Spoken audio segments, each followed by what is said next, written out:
الحمدللہ رب العالمین والصلاۃ والسلام علی رسولہ امین حبیبنا و حبیب رب العالمین۔ سامعین محترم، مطالعے کے دوران کبھی کبھار ایسا ہوتا ہے کہ کوئی ایسا فقرہ، کوئی ایسی تصویر یا ایسا جملہ نظر سے گزرتا ہے کہ انسان ٹھٹک کر رہ جاتا ہے، اور پھر وہ اس کی تفصیل میں جاننے کی کوشش کرتا ہے کہ اس کے پیچھے واقعہ کیا ہے کہ جس نے ان الفاظ کو اتنی طاقت اور اتنی جانداری عطا کی ہے۔ گزشتہ دنوں ایسا ہی ایک فقرہ نظر سے گزرا۔ اس کا مفہوم کچھ ایسا تھا کہ اسلام لائے تو عمر 30 برس، اللہ کو اپنی جان سپرد کی تو عمر 36 برس۔ اے سعد بن معاذ، 6 برس میں آپ نے وہ کیا عمل کیا کہ آپ کی موت پر رحمان کا عرش جھوم اٹھا۔ سعد بن معاذ کا تذکرہ ہے رضی اللہ تعالیٰ عنہ کہ جنہیں اللہ تعالیٰ نے 6 سال کی ایمانی زندگی عطا کی، لیکن یہ 6 سال بھی بڑے بڑے جلیل القدر اور اولو العزم صحابہ کے لیے قابل رشک تھے۔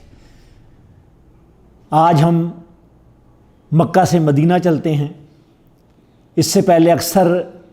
صحابہ کرام کی زندگی جن کا تذکرہ اسی مجلس کے اندر ہم نے کیا، ان کا تعلق مکہ المکرمہ سے تھا، یا وہ ایمان لا کر مکہ تشریف لے آئے یا مکہ کی وادی میں ہی نور ایمان سے مشرف ہوئے۔ لیکن سعد بن معاذ جن کا تعلق مدینہ کے مشہور قبیلے اوس کی ایک شاخ بنو عبد الاشل سے تھا، یہ اپنے قبیلے کے سردار تھے، سربراہ تھے، بڑے مقام اور مرتبہ کے حامل۔ ان کو رئیس الاوس بھی کہا جاتا تھا۔ سعد بن معاذ ہجرت مدینہ سے 1 سال پہلے ایمان لے کر آئے۔ خود ایمان کا واقعہ بھی ایمان افروز ہے کہ جس طریقے سے اللہ تعالیٰ نے ایمان کی دولت سے مالا مال کیا،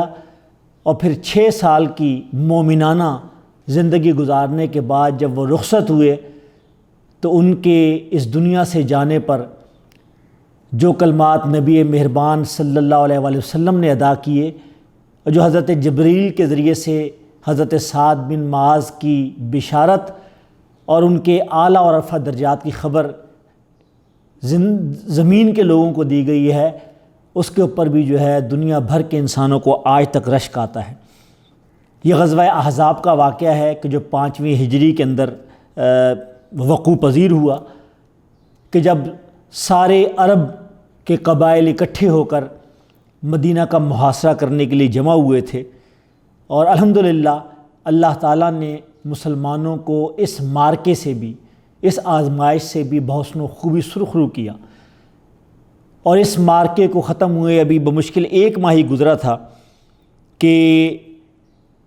چشم فلک نے یہ دیکھا کہ مسجد نبوی کے صحن میں ایک خیمہ لگا ہوا ہے، اس خیمے کے اندر نبی مہربان صلی اللہ علیہ وسلم رونق افروز ہیں، اور آپ کی گود کے اندر سعد بن معاذ لیٹے ہوئے ہیں، نورانی صورت، دوہرا بدن، دراز قد، اور وہ ابدی نیند سو رہے ہیں۔ نبی اکرم صلی اللہ علیہ وسلم کی آنکھوں سے اشک رواں ہیں۔ اتنے میں ابوبکر صدیق تشریف لاتے ہیں، ان کی یہ چیخ نکل جاتی ہے، بے اختیار ان کی زبان سے نکلتا ہے کہ ہائے میری کمر ٹوٹ گئی۔ حضور فرماتے ہیں کہ ابوبکر ایسا نہ کہو۔ ادھر عمر ابن فاروق بھی موجود ہیں، شدت گریہ سے ان کے منہ سے آواز نہیں نکل پا رہی، وہ بار بار انا للہ و انا الیہ راجعون پڑھ رہے ہیں۔ دیگر صحابہ کرام بھی شدت غم سے نڈھال ہیں، اور اس ابدی نیند سونے والے سعد بن معاذ رضی اللہ تعالیٰ عنہ کا جنازہ اس شان سے اٹھتا ہے کہ ہزاروں پاک باز بندے، جس میں خود رحمت عالم صلی اللہ علیہ وسلم بھی شامل ہیں، وہ باری باری اس جنازے کو کندھا دے رہے ہیں۔ اچانک ایک طرف سے آواز آتی ہے کہ لاش تو بڑی ہلکی ہے، اور یہ اس تناظر میں کی جاتی ہے کہ اس سے 1 مہینہ پہلے سعد بن معاذ کے فیصلے کے نتیجے کے اندر بنو قریظہ کے لوگوں کو سزا دی گئی ہے، تو انہوں نے کہا کہ اب تو اس کا کوئی وزن نہیں رہ گیا۔ نبی اکرم صلی اللہ علیہ وسلم نے ارشاد فرمایا کہ ہاں، لاش تو بے حد ہلکی ہے، جنازہ فرشتوں نے اٹھایا ہوا ہے۔ ادھر جنت البقیع کے قبرستان کے اندر ابو سعید خدری جیسے صحابی حضرت سعد بن معاذ کی قبر کھود رہے ہیں اور کہہ رہے ہیں کہ واللہ مجھے قبر کی مٹی سے مشک کی خوشبو آ رہی ہے۔ تدفین سے فارغ ہونے کے بعد نبی اکرم صلی اللہ علیہ وسلم واپس تشریف لاتے ہیں۔ آپ نے اپنی ریش اقدس، اپنی داڑھی مبارک اپنے ہاتھ میں پکڑی ہوئی ہے اور زار و قطار روتے ہیں اور یہ کہتے ہیں کہ مرنے والے کی موت پر تو عرش بھی لرز اٹھا ہے، اور لسان رسالت سے جب یہ الفاظ بیان ہوتے ہیں کہ 70,000 فرشتے سعد بن معاذ کے اس سفر آخرت میں شریک ہیں، تو یہ سن کر سعد بن معاذ کے قبیلے، ان کے اہل خانہ اور تمام صحابہ کرام رضوان اللہ علیہم اجمعین کے دل پر سکینت طاری ہو جاتی ہے کہ اللہ تعالیٰ نے اس فرد کے اوپر اپنی کتنی رحمت کی ہے کہ یہ عظیم المرتبت اور صاحب رسول کی جس کی موت نے عرش الہی کو ہلا دیا، کہ جس کے متعلق حضرت جبریل علیہ السلام یہ خبر لے کر آئے ہیں کہ عرش کے دروازے کھول دیے گئے ہیں، اور حضرت سعد بن معاذ کی خیر مقدم کے لیے، تو یہ چیز جو ہے ان کے مقام اور ان کے مرتبے کو اس طرح واضح کرتی ہے۔ آج اسی ہستی کا ہم تذکرہ کر رہے ہیں، مدینہ کے قبیلہ اوس کی شاخ بنو عبد الاشل کے سردار، یہ ابی عمر سعد بن معاذ رضی اللہ تعالیٰ عنہ ہیں، کہ جو ہجرت سے 1 سال پہلے وہ کفر کی وادیوں کے اندر بھٹک رہے تھے، اور ان کا ایمان لانے کا واقعہ بھی بڑا ہی ایمان افروز ہے۔ آپ جانتے ہیں کہ بیعت عقبہ اولیٰ کہ پہلی بیعت کے موقع پر یثرب سے چند لوگ نبی اکرم صلی اللہ علیہ وسلم کے اوپر ایمان لائے مکہ میں آ کر، اور جہاں باقی باتیں ہیں وہاں اس چھوٹے سے گروہ نے کہ جو ایمان لے کر آیا تھا، جس کا تعلق یثرب سے تھا، وہ ابھی مدینۃ النبی نہیں بنا تھا، نبی اکرم صلی اللہ علیہ وسلم کو درخواست گزار کی کہ یا رسول اللہ کوئی ایسا معلم، ساتھی اور رہنما ہمیں دے دیجئے کہ جو ہمارے ساتھ جا کر ہمیں بھی دین سمجھائے، اور وہاں جو پاک اور سعید روحیں ہیں جو اس پیغام کو سمجھ سکیں اور وہ آپ کے اوپر ایمان لا سکیں، وہ اس میں ہماری مدد کر سکے۔ نبی اکرم صلی اللہ علیہ وسلم نے ان کے اس تقاضے کو پورا کرتے ہوئے مصعب بن عمیر رضی اللہ تعالیٰ عنہ کو ان کے ساتھ کر دیا۔ کون مصعب؟ یہ بھی مکہ کا ایک روشن اور یادگار باب ہے کہ جس کا نام مکے کا شہزادہ ہے، جن کے متعلق یہ آتا ہے کہ وہ جس طرف سے گزر جائیں وہ گلی مہک سے بھر جاتی ہے، وہ جو لباس پہن لیں دوبارہ اس لباس کو پہننے کی نوبت نہیں آتی، ناز و نیم میں پلے ہوئے، جن کی ماں ان سے بہت محبت کرتی تھی اور لوگوں کی نگاہیں ان کے چہرے سے ہٹتی نہیں تھیں، وجیح، خوبصورت نوجوان مصعب بن عمیر، جن کا جو مکے کے شہزادے کے نام سے مشہور تھے، جب وہ ایمان لے کر آئے تو نبی اکرم صلی اللہ علیہ وسلم نے ان کو اپنا سفیر بنا کر اہل مدینہ کے لیے معلم بنا کر بھیجا، اور یہ مصعب بن عمیر کے جو کبھی نبی صلی اللہ علیہ وسلم کے سامنے اس حالت میں آتے کہ ان کا لباس جگہ جگہ سے پیوندوں سے آراستہ ہے، چمڑے کے پیوند لگائے ہوئے ہیں، تو نبی صلی اللہ علیہ وسلم آبدیدہ ہو جاتے ہیں مکہ میں اور کہتے کہ میں نے مصعب کو اس حالت میں دیکھا کہ اس سے خوبصورت کوئی نوجوان مکے کی گلیوں نے نہیں دیکھا، لیکن آج اسلام کے راستے کے اوپر اس کی یہ ثابت قدمی ہے۔ یہی مصعب بن عمیر رضی اللہ تعالیٰ عنہ احد کے میدان میں جب شہید ہوتے ہیں تو جب ان کو کفن سر پر ڈالا جاتا ہے تو پاؤں ننگے، اور پاؤں پر ڈھانپے جاتے تو سر ننگا ہو جاتا ہے۔ نبی صلی اللہ علیہ وسلم پھر آبدیدہ ہوتے ہیں اور پھر اس وقت کو یاد کرتے ہیں کہ میں نے مصعب کو اس ناز و نعمت کی حالت میں دیکھا۔ اور پھر عبد الرحمن بن عوف رضی اللہ تعالیٰ عنہ بڑے متمول عشرہ مبشرہ میں جن کا شمار ہوتا ہے، ایک مرتبہ ان کے سامنے کھانا پیش کیا گیا تو جیسے ہی انہوں نے اپنے سامنے وسیع اور اس دسترخوان کو پھیلے ہوئے دیکھا تو آبدیدہ ہو گئے اور کہنے لگے کہ واقعی کامیاب تو ہے مصعب بن عمیر، کہ جو جنت کو پا گیا، جو اپنی منزل کو پا گیا۔ کہیں ایسا تو نہیں ہے کہ اللہ تعالیٰ نے جو ہم سے وعدے کیے ہم ایسی دنیا میں مل جائیں، اور جو ہم سے پہلے آزمائش کے سفر پر روانہ ہوئے اور انہوں نے اپنی جان اللہ کے راستے میں قربان کر دی، یہ مصعب بن عمیر جس کو اللہ کے رسول اور ان کے پیارے ساتھی یاد کرتے ہیں، اللہ کے رسول نے اپنا سفیر بنا کر، معلم بنا کر ان کو مدینہ بھیجا، اور انہی کی کوشش اور ان کی محنت کے نتیجے کے اندر بیعت عقبہ ثانیہ 1 سال بعد جب یہ تشریف لے کر گئے تو یثرب سے 80 کے لگ بھگ مرد اور عورتیں تھیں کہ جو ایمان لے کر آئے۔ یہ ایک فرد کی 1 سال کی کارکردگی تھی کہ جو اپنے منہ سے اپنی کامیابی کا تذکرہ خود کر رہی تھی کہ مصعب بن عمیر کہ جنہیں نبی صلی اللہ علیہ وسلم نے تنہا بھیج دیا کہ جائیں اور جا کر اہل یثرب کو اللہ کے پیغام اور توحید کے پیغام کو سنائیے۔ وہ جب واپس آتے ہیں تو 80-90 لوگ مرد اور عورتیں ایمان لے کر آتے ہیں بیعت عقبہ ثانیہ کے موقع پر جب وہ مکہ تشریف لاتے ہیں۔ مصعب بن عمیر نے سب سے پہلے جو ان کے اوپر ایمان لا چکے تھے اس سے پہلے وہ ان کے کزن وہ کون تھے؟ اسد بن زرارہ، کہ انہی کے پاس یہ جا کر ٹھہرے اور پھر انہی کی مدد سے مدینے کے صالح اذہان کو انہوں نے اللہ اور اللہ کے رسول کا پیغام دیا۔ سعد بن معاذ تک یہ پیغام پہنچا کہ آپ کا عزیز، آپ کا کزن جو ہے اس نے ایسے فرد کو امان دی ہے، اس کی مہمان نوازی کر رہا ہے کہ جو آپ کے آبائی مذہب پر چلنے والوں کو ان کے پرانے دین سے برگشتہ کر رہا ہے۔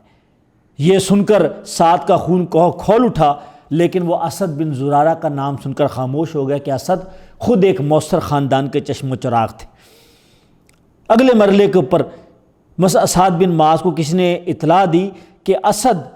خود ان کے اپنے قبیلے کے کسی باغ کے اندر بیٹھ کر لوگوں کو گمراہ کر رہے ہیں، یعنی بنو عبد الاشہل کا جو باغ ہے وہاں وہ بیٹھے ہیں، مصعب بن عمیر بھی بیٹھے ہیں اور جو ہے اس کے ساتھ ساتھ ان کے اور ساتھی بیٹھے ہیں۔ تو اس پر سعد بن معاذ نے اپنے ایک اور کزن اسید بن حضیر جو ہے اس کو بھیجا کہ اسیر جاؤ اور دیکھو کہ یہ ہماری زمین پر ہمارے قبیلوں کو آ کر ہمارے لوگوں کو گمراہ کر رہے ہیں۔ اسید بڑے بہادر آدمی تھے،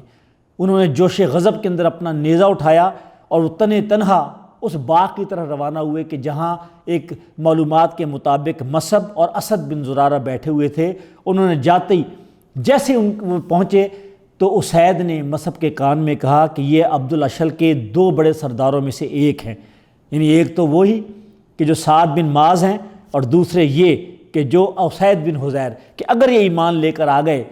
تو یقیناً اسلام کو تقویت ملے گی، اسلام کو ایک بہت بڑا سہارا ملے گا۔ اسید قریب آتے ہی ان پر برس پڑتے ہیں اور ان کو جو ہے کہ دھمکیاں دینا شروع کرتے ہیں۔ اس پر مصعب بن عمیر اپنی داعیانہ ذمہ داری کو ادا کرتے ہوئے کہتے ہیں کہ آپ پہلے ہماری بات تو سنیے، عزیز بھائی آپ تھوڑی دیر آرام سے تو بیٹھیے، اگر آپ کو میری باتیں پسند نہ آئیں تو کوئی بات نہیں، اگر میری بات پسند ہے تو قبول کریں ورنہ آپ ہمیں مسترد کر دیجئے۔ مصعب کی یہ تحمل آمیز گفتگو اور انداز کو سن کر اسید کے غیظ و غضب پر پانی کے چھینٹے پڑ جاتے ہیں اور وہ اپنا برچھا زمین پر گاڑ کر بیٹھ جاتے ہیں، کہتے ہیں ہاں بتاؤ تم کیا بتانا چاہتے ہو۔ مصعب بن عمیر بڑے ہی دل نشیں انداز کے اندر توحید کی دعوت ان کے سامنے رکھتے ہیں، قرآن کی کچھ منتخب آیات ان کے سامنے تلاوت کرتے ہیں۔ اسید بے اختیار پکار اٹھتے ہیں کہ واہ کیسا اچھا دین ہے اور کیسا اعلیٰ کلام، بھائی مجھے بھی اپنے دین میں شامل کرو۔ یہ جو دل کی دنیا تبدیل ہوتی ہے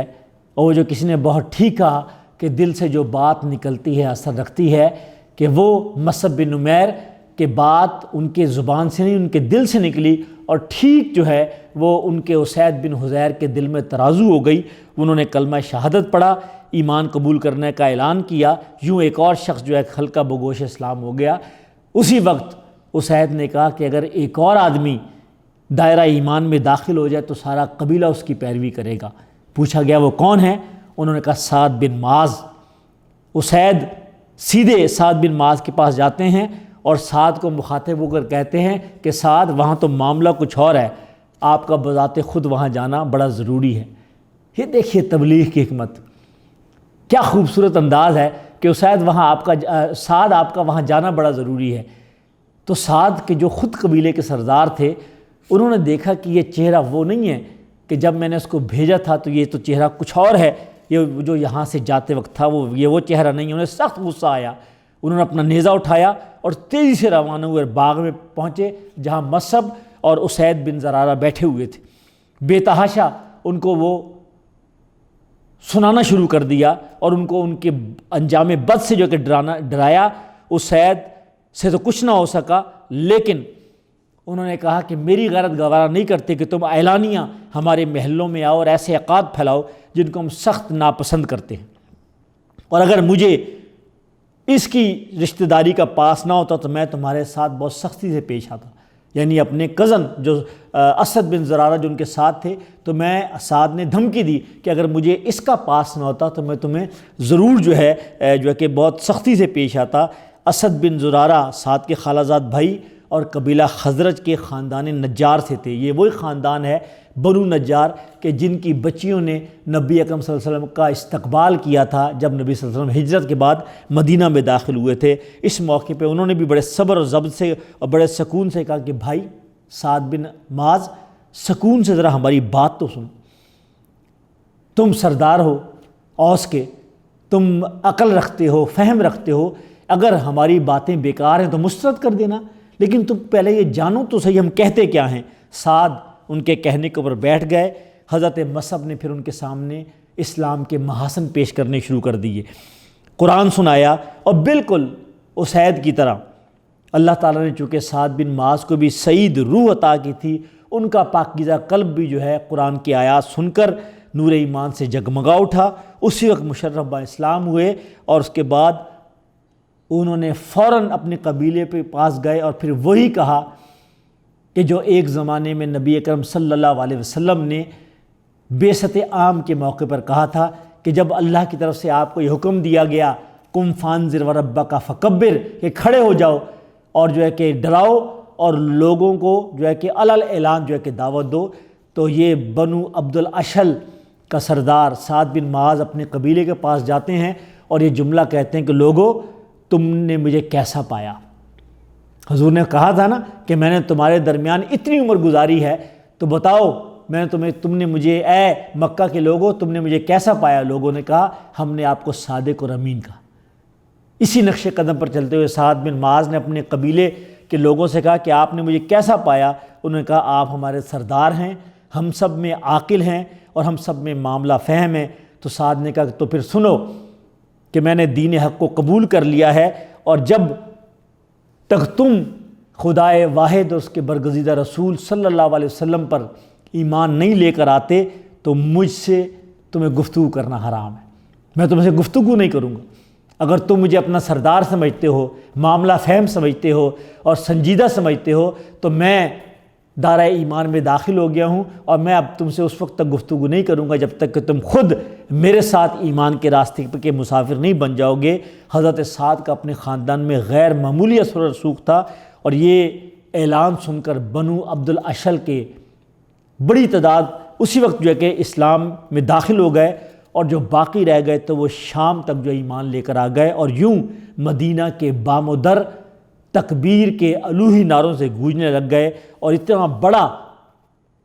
سہارا مسلمانوں کو ملا۔ اور قبول اسلام کے بعد یہی سعد بن معاذ تھے کہ جنہوں نے پھر مصعب بن عمیر کو اپنا مہمان بنایا۔ یہ اتنا بڑا کارنامہ تھا کہ جس میں ان کا کوئی دوسرا جو ہے حریف نہیں تھا، اور یہ سعادت ان کو ملی، اور اسی بنیاد پر، اسی امتیازی خصوصیت کی بنیاد پر رسول اکرم ان کے خاندان بنو عبد الاشل کو انصار کے دو بہترین گھرانوں میں سے ایک گھرانہ قرار دیتے تھے، ایک بنو نجار اور ایک بنو عبد الاشل، کہ جنہوں نے نبی اکرم صلی اللہ علیہ وسلم کو بھی اتنی، یعنی وہ کیا فی دین اللہ افواجہ کی عملی جو ہے کہ تفسیر جو ہے کہ وہ انہوں نے پیش کی کہ پورے کا پورا جو ہے کہ قبیلہ وہ ایمان لے کر آ گیا، اور یوں مدینہ یوں سمجھیے کہ فتح یاب ہو گیا، اور وہ اب مدینہ پوری طرح تیار تھا کہ نبی مہربان صلی اللہ علیہ وآلہ وسلم کا استقبال کرے۔ یہ بات ہجرت سے 1 سال پہلے کی ہے۔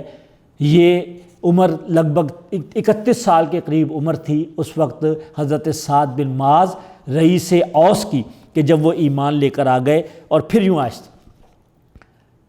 ایمان لانے کے بعد ایک مرتبہ یہی سعد بن معاذ مکہ جاتے ہیں، اور مکہ میں ان کی دوستی اور ان کا تعلق مشہور دشمن اسلام امیہ بن خلف سے ہے۔ وہ امیہ کہ جو مسلمانوں کے اوپر ظلم کرتا تھا، وہ امیہ کہ جو نبی اکرم صلی اللہ علیہ وسلم کا شدید مخالف تھا۔ تو حضور نے فرمایا کہ یہ شخص ایک دن ضرور مظلوم مسلمانوں کے ہاتھ مارا جائے گا۔ یہ بات حضرت سعد بن معاذ نے سنی اور ان کے ذہن میں بیٹھ گئی۔ جب وہ مکہ گئے تو ظاہر ہے وہ اسی امیہ کے پاس انہوں نے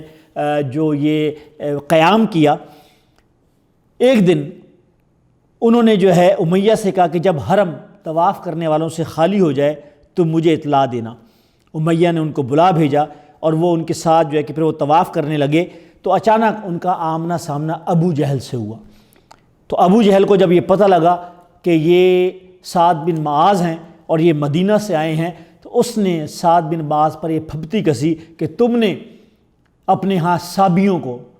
طنز سے، قریش مکہ، کفار مکہ مسلمانوں کو صابی کہتے تھے کہ جو اپنے دین سے برگشتہ ہو گئے ہوں، تو مسلمان کہ تم نے اپنے پاس ان صابیوں کو پناہ دی ہوئی ہے اور تم یہاں مکے میں بے خوف پھر رہے ہو۔ اگر امیہ یعنی کہ جو ان کے دوست تھے تمہارے ساتھ نہ ہوتے تو میں تمہیں دیکھتا کہ تم یہاں سے کیسے بچ کر جاتے۔ سعد بن معاذ بھی تو سردار تھے، ان کی غیرت دینی جوش میں آ گئی، وہ کڑک کر بولے کہ اگر تم مجھے روک کر تو دیکھو، اور جو ہے کہ اگر تم نے ایسا کیا تو میں مدینہ کے راستے تم پر ایسے بند کروں گا، تو پھر میرا نام بدل دینا اگر میں تمہارے ساتھ اس طرح نہ پیش آؤں۔ بات بڑھتی دیکھ کر امیہ بیچ میں بول اٹھا کہ سعد،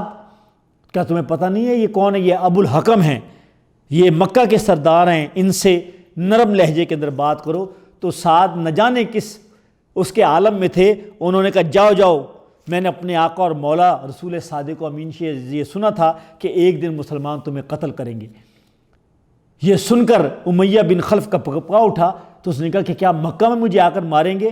انہوں نے کہا، سعد نے کہا کہ مجھے اس کا علم نہیں ہے۔ اس کے بعد پھر وہ ابو جہل اپنے راستے پہ چلا گیا اور بات آئی گئی ہو گئی۔ لیکن یہ ایک واقعہ ہے کہ جو پتہ لگتا ہے کہ نبی صلی اللہ علیہ وسلم کی یہ ایک پیشن گوئی تھی، اور سعد نے اس پیشن گوئی کا تذکرہ خود مکہ میں ابو جہل اور امیہ بن خلف کی موجودگی میں۔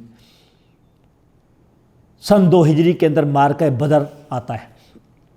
یہ پھر سعد بن معاذ کی مومنانہ جرت،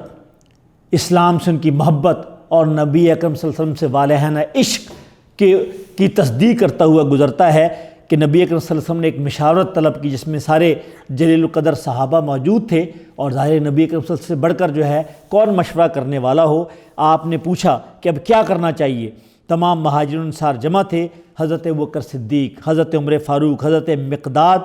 بن عمر نے اس موقع پر نہایت پرجوش تقریریں کی اور حضور کو یقین دلایا کہ اللہ کے رسول، ہم انشاءاللہ تعالیٰ اس موقع کے اوپر جو ہے جانیں قربان کر دیں گے۔ یہ ایمان ہمارے لیے سب سے قیمتی متاع ہے اور ہم نے جو ہے کہ اس کی ہر صورت کے اندر حفاظت کرنی ہے۔ نبی صلی اللہ علیہ وسلم نے ان کی باتیں سنی اور جو ہے کہ اس کے اوپر جو ہے کہ آپ نے تائید کی، لیکن یہ تینوں گفتگو کرنے والے کون تھے؟ یہ مہاجرین تھے۔ نبی اکرم صلی اللہ علیہ وسلم چاہتے تھے کہ وہ لوگ کہ جو انصار ہیں، کہ جنہوں نے یثرب کے دروازے کھولے، جنہوں نے یثرب کو مدینۃ النبی میں تبدیل کیا، اور جنہوں نے اپنے جو ہے کہ پورے جو ہے کہ دل کے دروازے بھی کھول دیے، وہ کیا کہتے ہیں؟ اس لیے کہ جب انہوں نے نبی اکرم صلی اللہ علیہ وسلم کی بیعت کی تھی تو انہوں نے یہ وعدہ نہیں کیا تھا کہ ہم نبی اکرم صلی اللہ علیہ وسلم کے ساتھ مل کر اور مدینہ سے باہر جا کر لڑیں گے۔ تو نبی صلی اللہ علیہ وسلم نے انصار اس طرف دیکھا اور ایک روایت کے مطابق فرمایا کہ اب دوسرے حضرات بھی کچھ مشورہ دیں، اور یہ ایک انداز تھا۔ حضرت سعد سمجھ گئے کہ نبی صلی اللہ علیہ وسلم کیا چاہتے ہیں، وہ کھڑے ہوئے اور انہوں نے ایک بڑی جرأت آمیز تقریر کی۔ انہوں نے کہا، یا رسول اللہ، ہم آپ پر ایمان لے کر آئے، ہم نے آپ کی رسالت کی تصدیق کی، ہم نے آپ کی فرما برداری کا عہد کیا، پس جو آپ کی مرضی ہو آپ آغاز کیجئے۔ رب اکبر کی قسم، اگر آپ حکم دیں گے تو ہم آپ کے پیچھے سمندر کے اندر بھی کودنے پر تیار ہوں گے، ہمارا ایک شخص بھی پیچھے نہیں ہٹے گا، آپ ہمیں میدان جنگ کے اندر ثابت قدم پائیں گے۔ سعد بن معاذ کے یہ الفاظ سننے تھے کہ آپ کا چہرہ مبارک کھل اٹھا، اور آپ جو ہے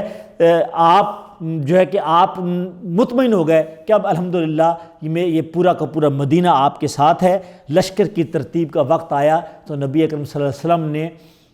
اوس کا پرچم جو ہے، قبیلہ اوس کا علم جو ہے، وہ سعد بن معاذ کو اپنے دستے مبارک سے عطا فرمایا، اور پھر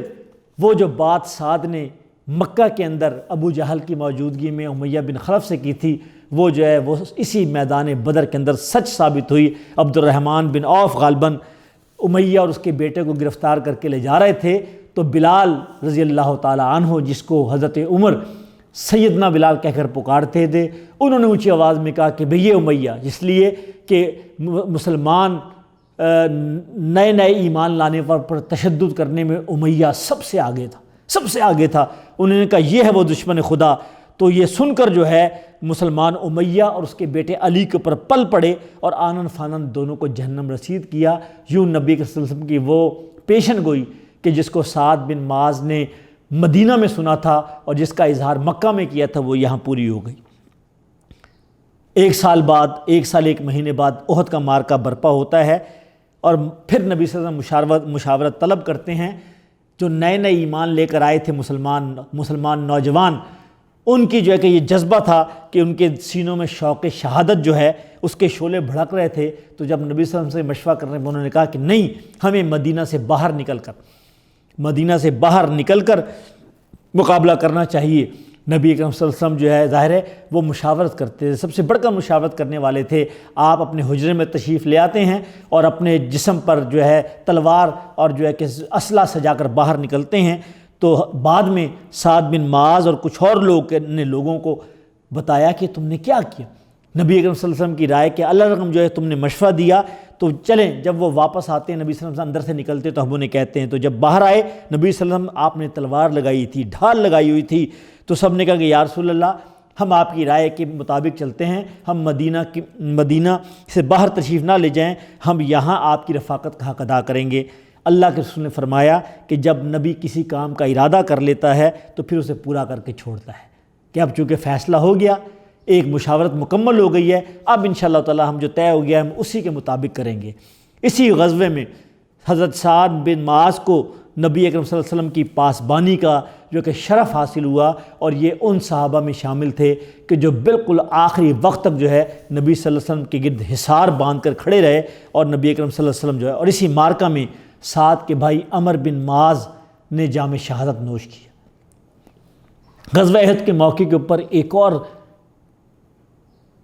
ایمان افروز واقعہ پیش آیا جس کا تذکرہ حدیث کی کتابوں کے اندر ملتا ہے کہ قبیلہ بنو اوس کا، یہ جو بنو عبد الاشل کا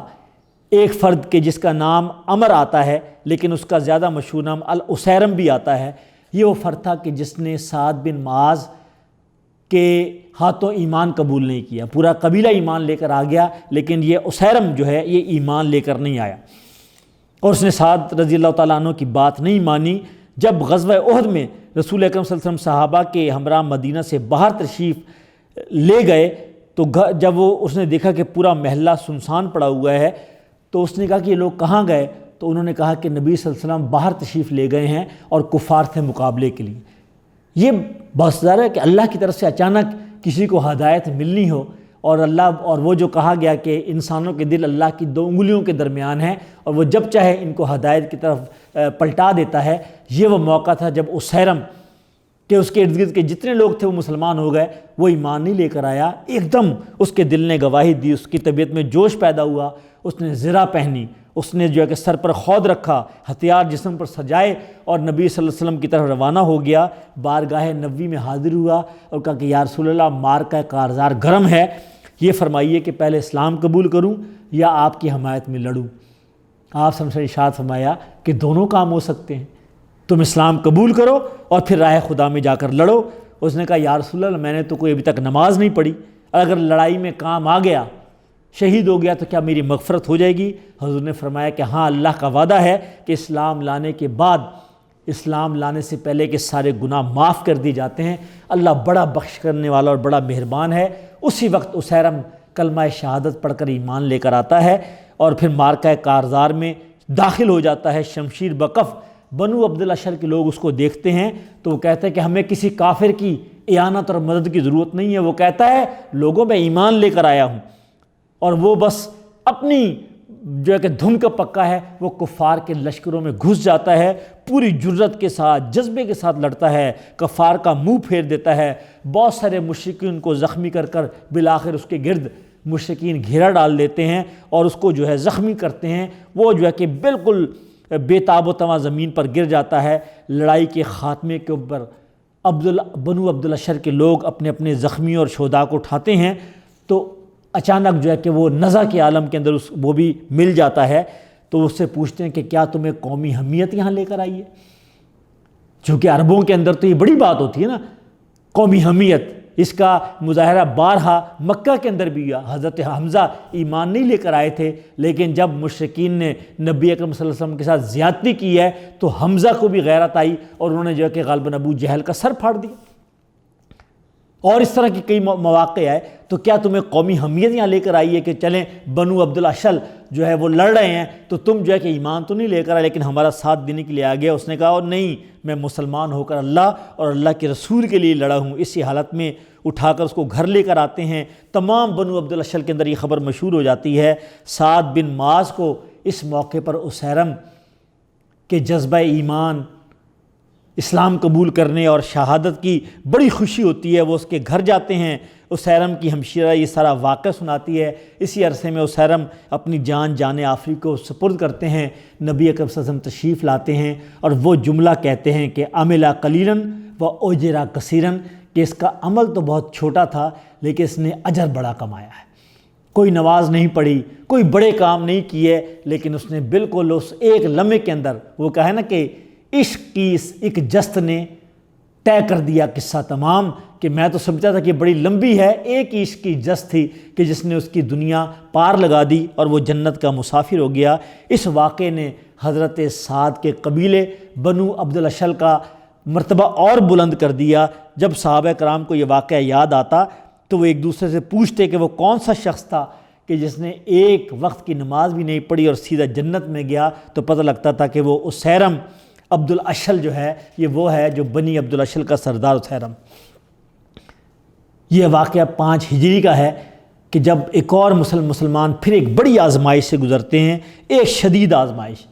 کہ جس کے اندر مومن اور کافر نہیں بلکہ مومن اور منافقین کے درمیان بھی واضح جو ہے کہ حد فاصل کھینچ دی جاتی ہے، اور منافقین نے مسلمانوں کے حوصلے پست کرنے کے لیے کوئی چیز جو نہیں کرتے، اور اس موقع کے اوپر وہ لوگ تو جو اپنے وعدے میں سچے ہیں وہ یہ اعلان کرتے ہیں کہ نحن الذین بایعوا محمدً علی الاسلام ما بقینا ابدا، کہ ہم تو وہ ہیں کہ جنہوں نے ہمیشہ کے لیے نبی اکرم صلی اللہ علیہ وسلم کے ہاتھ پر اسلام کی بیعت کی ہے۔ اور یہ واقعہ کون سا ہے کہ جب خود وہ قبیلے کے جو یہود کے قبیلے تھے انہوں نے خود مکہ کے اندر جا کر مشرکین مکہ کو اکسایا کہ آؤ ہم سب مل کر جو ہے اس مسلمانوں کی چھوٹی سی جمعیت کو منتشر کر دیں اور تتر بتر کر دیں اور ان کو کچل کر رکھ دیں۔ اور پھر حتیٰ کہ وہ قبیلے بھی کہ جن قبیلوں نے نبی اکرم صلی اللہ علیہ وسلم کے ساتھ معاہدے کیے تھے کہ وہ غیر جانبدار رہنے کے معاہدے کیے تھے یا جو ہے ان کے ساتھ مل کر چلنے کے معاہدے کیے تھے، ان کو جو ہے حضور نے اس نازک موقع کے اوپر جو ہے آپ نے جو ہے کہ جو تدبیر اختیار کی، وہ تدبیر بھی جو ہے اس وقت جو ہے ہم سمجھتے ہیں کہ وہ بتاتی ہے کہ اس وقت کون ہیں کہ جو اپنے ایمان کے اندر سچے ہیں اور کون وہ لوگ ہیں کہ جنہوں نے اپنے ایمان کے بجائے نفاق کا ساتھ دیا ہے۔ یہی وہ موقع تھا کہ نبی صلی اللہ علیہ وسلم نے جب یہ دیکھا کہ یہ سب لوگ جو ہے متحد ہو رہے ہیں تو آپ نے بنو غطفان جو ایک قبیلہ تھا اس کو بلایا اور ان کے سرداروں سے صلح کی گفتگو شروع کی۔ انہوں نے واپس جانے کے لیے شرط رکھی کہ اگر اہل مدینہ اپنے پھلوں کی پیداوار کا 1/3 ہمیں دیں گے تو ٹھیک ہے ہم چلے جاتے ہیں۔ نبی صلی اللہ علیہ وسلم نے اپنے جو ہے کہ ساتھیوں کو اکٹھا کیا اور اس شرط کے بارے میں پہلے انصار سے مشورہ کرنا مناسب سمجھا کہ آپ کیا کہتے ہیں اس کے معاملے میں۔ انہوں نے کہا، ان میں سے سعد بن عبادہ اور سعد بن معاذ کے جو دونوں بڑے قبیلوں کے سربراہ تھے، اوس اور خزرج کے، انہوں نے پوچھا کہ یا رسول اللہ کیا یہ اللہ کا حکم ہے کہ آپ جو ہے کہ ہمیں یہ کہہ رہے ہیں؟ تو نبی صلی اللہ علیہ وسلم نے فرمایا کہ یہ اللہ کا حکم نہیں ہے بلکہ تم پر مشرکین کا دباؤ کم کرنے کے لیے میں ایسا کر رہا ہوں، اس لیے کہ پورا عرب ہمارے خلاف متحد ہو گیا ہے۔ اس پر دونوں سرداروں نے، سعد بن عباد اور سعد بن معاذ نے یک زبان ہو کر کہا کہ یا رسول اللہ اگر آپ صرف ہمیں بچانے کے لیے یہ معاہدہ کر رہے ہیں تو ہماری استدعا ہے کہ آپ بالکل کوئی شرط نہ مانیں۔ بنو غطفان تو ہم سے اس وقت بھی کھجور کی ایک گٹھلی نہیں لے سکتے تھے کہ جب ہم مشرک تھے، جب ہم مسلمان نہیں ہوئے تھے۔ اب جب ہم اللہ اور اللہ کے رسول پر ایمان لے کر آئے ہیں تو یہ ہم سے خراج لیں گے، ہمارے ان کے درمیان تلوار فیصلہ کرے گی۔ نبی صلی اللہ علیہ وسلم ان کے جذبہ ایمانی سے اتنے متاثر ہوئے کہ آپ نے بنو غطفان کو جواب دے دیا کہ جاؤ جو کچھ کرنا ہے تم یہ کرو۔ آپ نے اس کا جو ہے کہ جواب دے دیا۔ ایک دن سعد بن معاذ اسی جنگ خندق کے موقع کے اوپر کہ جب نبی اکرم صلی اللہ علیہ وسلم نے حضرت سلمان فارسی رضی اللہ تعالیٰ عنہ کی تجویز کے مطابق مدینہ کے باہر جو ہے کہ خندق کھودی، تو آپ جو ہے کہ اپنے حسب معمول اپنے گھوڑے پر سوار تھے، ہاتھ میں نیزہ بھی تھا اور آپ ذرا بھی پہنے ہوئے تھے کہ راستے میں جو ہے کسی نے جو ہے کہ آپ کے اوپر حملہ کیا، اور اتفاق سے سعد بن معاذ کے اس ہاتھ کے اوپر وہ تیر لگا کہ جس سے آپ کے ہاتھ کی رگ کٹ گئی اور بہت تیزی سے خون بہنا شروع ہو گیا۔ تو اس کے نتیجے میں آپ جو ہے کہ بہت جو ہے کہ زخمی ہو گئے، اور آپ کے جو ہے کہ فوری طور پر آپ کو لایا گیا۔ آپ نے مسجد نبوی کے صحن کے اندر خیمہ لگایا۔ آپ نے جو ہے کہ آپ نے نبی صلی اللہ علیہ وسلم نے اس کے اوپر اپنا جو ہے کہ دم بھی کیا، اپنا لعاب بھی لگایا، اور آپ روزانہ ان کی عیادت کے لیے آیا کرتے تھے، ان کی دلجوئی کے لیے۔ آپ نے بلکہ اس کے زخم کو بھی داغا، خون بہنا رک گیا، لیکن وہ پوری طرح صحت یاب نہیں ہو سکے۔ اسی علالت کے دوران سعد نے یہ دعا کی کہ اے الہ، اگر قریش کی لڑائیوں کا سلسلہ باقی ہے تو مجھے مہلت دے، میں ان لوگوں سے نبرد آزما ہونے کا متمنی ہوں جنہوں نے تیرے رسول کو جھٹلایا ہے، ستایا ہے اور وطن سے نکالا ہے، اور اگر لڑائی ختم ہو گئی ہے تو مجھے اس زخم سے شہادت نصیب فرما، البتہ مجھے اس وقت تک زندہ رکھ جب تک میں بنو قریظہ کے معاملے میں میرا دل مطمئن نہ ہو جائے۔ یہ بنو قریظہ کون تھے؟ جنہوں نے بدعہدی کی تھی، جنہوں نے یہ کہا تھا کہ ہمارا محمد صلی اللہ علیہ وسلم سے جو ہے کہ کوئی معاہدہ نہیں ہے، اور یہ وہی بنو قریظہ ہیں کہ جن کے لیے نبی اکرم صلی اللہ علیہ وسلم نے حضرت زبیر بن عوام کو کہا تھا کہ کون ہے، اپنی مجلس میں کہا تھا کہ جو جائے اور جا کر بنو قریظہ کی خبر لے کر آئے، اور اس موقع کے اوپر حضرت زبیر بن عوام نے سرفروشی سے اپنے آپ کو پیش کیا، اور ظاہر ہے گویا یہ ایک قسم کا اپنے موت کو گلے لگانے کے برابر تھا کہ ایک آدمی اس قبیلے کے اندر جائے کہ جس نے معاہدہ توڑ دیا علی الاعلان، اور جا کے ان کی تیاریوں کا جائزہ لے اور نبی اکرم کو بتائے۔ تو وہ گئے اور وہ پوری معلومات لے کر آئے، جس کی وجہ سے مسلمان جو ہے کہ تیار ہوئے، ورنہ اگر وہ ان پر بھروسہ کرتے رہتے کہ یہ تو ہمارے حلیف ہیں اور ہمارے معاہد ہیں، تو شاید آخری وقت کے اوپر انہیں بہت نقصان اٹھانا پڑتا۔ یہ اسی بنو قریظہ کے متعلق سعد کی یہ دعا تھی کہ یا اے اللہ مجھے زندہ رکھ جب تک کہ میں بنو قریظہ کے معاملے کے اندر جو ہے میں اس کو میرا دل مطمئن نہ ہو جائے۔ نبی صلی اللہ علیہ وسلم جیسے ہی اس سے فارغ ہوئے، اس کے بعد جو ہے کہ آپ نے پہلا کام یہ کیا کہ آپ نے بنو قریظہ کے قلعے کا محاصرہ کر لیا، ان کی گڑھی جو ہے اس کا محاصرہ کر لیا، اور غالباً یہ محاصرہ لگ بھگ 25-27 دن جاری رہا۔ اور جب وہ عاجز آ گئے اور تو انہوں نے کہا کہ ہم جو ہے کہ سرنڈر کرتے ہیں، اور ہم جو ہے کہ ہمارے متعلق جو ہے کہ فیصلہ کون کرے گا۔ تو جنگ خندق حضور نے حکم الہی کے محاصرہ کر لیا۔ اس کے بعد انہوں نے کہا کہ ہم جو ہے سعد کو اس امید پر جو ہے حکم بناتے ہیں کہ وہ ہمارا فیصلہ کریں، یعنی یہودیوں کے قبیلے بنو قریظہ نے حضرت سعد کو اپنا حکم بنایا۔ نبی اکرم صلی اللہ علیہ وسلم نے کہا ٹھیک ہے۔ اس کے بعد سعد بن معاذ کو بلایا گیا۔ سعد بن معاذ رضی اللہ تعالیٰ عنہ خچر پر یا ایک روایت کے مطابق گدھے کے اوپر سوار ہو کر وہاں پہنچتے ہیں، اور بنو قریظہ کو یہ خیال تھا کہ چونکہ ہم یہ پرانے قبیلے اوس اور بنو قریظہ کے اندر مدتوں حلیفانہ تعلق رہے ہیں، اور اس موقع کے اوپر جو ہے وہ ہمارا خیال کریں گے۔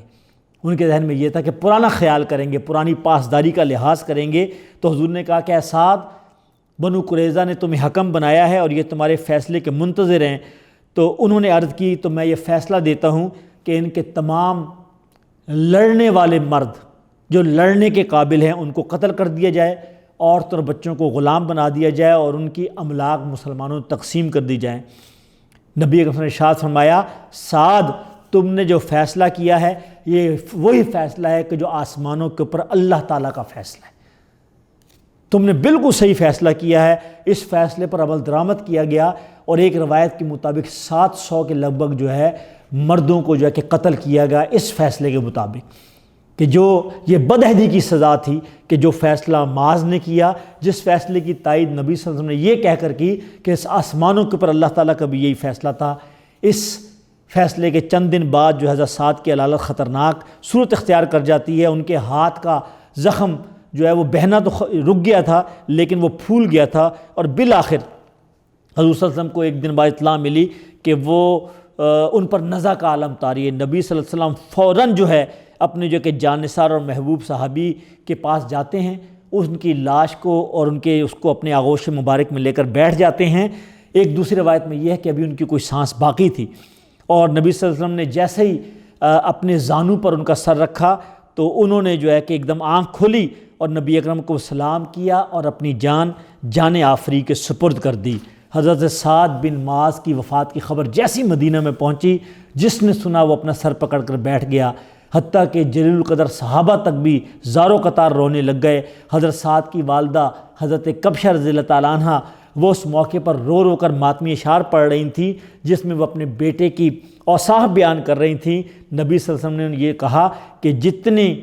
بیان کرنے والی عورتیں ہیں وہ جھوٹ بولتی ہیں سوائے سعد رضی اللہ تعالیٰ عنہ کے۔ یہ سعد بن معاذ کی یہ والدہ ہے، یہ وہ ہیں۔ تو یہ وہ سعد بن معاذ تھے، یہ وہ ہستی تھیں کہ جن کا مقام و مرتبہ کس طرح تک ایک تھوڑی سی مدت 6 سال کی مدت کے اندر سعد بن معاذ ایمان لے کر آتے ہیں، اور اس کے بعد 5 سال کے اندر وہ اپنے عہد پر، اپنے وعدے کے اوپر اس طرح جو ہے اس طریقے سے پورا اترتے ہیں کہ ایک زمانہ رش کرتا ہے۔ حضرت سعد کی وفات کے بعد نبی صلی اللہ علیہ وسلم کو کتنا تعلق تھا، ان کی وفات کے بعد نبی اکرم صلی اللہ علیہ وسلم کے پاس کہیں سے قیمتی کپڑا جس کو حریر کہتے ہیں اس کا جو ہے کہ ایک جبہ آیا، لوگ اس کی نرمی سافٹنیس دیکھ کر حیران رہ گئے۔ حضور صلی اللہ علیہ وسلم نے فرمایا کہ تم اس کی نرمی کے متعلق پر حیران ہو رہے ہو، حالانکہ جنت میں سعد بن معاذ کو جو رومال ہے ملا ہے وہ اس سے کہیں زیادہ نرم اور ملائم ہے۔ ایک اور موقع پر حضور نے فرمایا کہ اگر قبر کی تنگی سے کوئی نجات پا سکتا تو وہ سعد بن معاذ ہوتے۔ خود سعد نے تحدیث نعمت کے طور پر یہ بات ایک مرتبہ کہی کہ ویسے تو میں ایک معمولی آدمی ہوں، لیکن 3 باتوں پر اللہ تعالیٰ نے مجھے اپنے خاص فضل سے نوازا ہے۔ نمبر 1 کہ میں نبی اکرم صلی اللہ علیہ وآلہ وسلم کی ہر حدیث کو اللہ کی طرف سے خیال کرتا ہوں۔ دوسری بات یہ ہے کہ نماز میں مجھے وسوسہ حائل نہیں ہوتا، اور تیسری یہ ہے کہ میں جنازے کے ساتھ جاتا ہوں تو میرا دھیان منکر نکیر کے سوالات کی طرف ہوتا ہے۔ یہ تھے سعد بن معاذ۔ اللہ تعالیٰ ان کے درجات کو بلند کرے، اللہ ان سے راضی ہو کہ جنہوں نے سچی بالکل جو ہے کہ نبی اکرم صلی اللہ علیہ وسلم سے واقعی ان کا ساتھ اس طرح دیا جس طرح کے ساتھ دینے کا حق ہے، اور نبی صلی اللہ علیہ وسلم ان کی زندگی میں بھی اور ان کی اس دنیا سے رخصت ہونے کے باوجود بھی ان کی شان، ان کی عظمت اور رفعت بیان کرتے رہے۔ اللہ تعالیٰ مجھے اور آپ کو انہی صحابہ کے نقش قدم پر چلنے کی توفیق عطا فرمائے۔ اقول قولی ھذا واستغفر اللہ لی ولکم ولسائر المسلمین، وآخر دعوانا ان الحمد للہ رب العالمین۔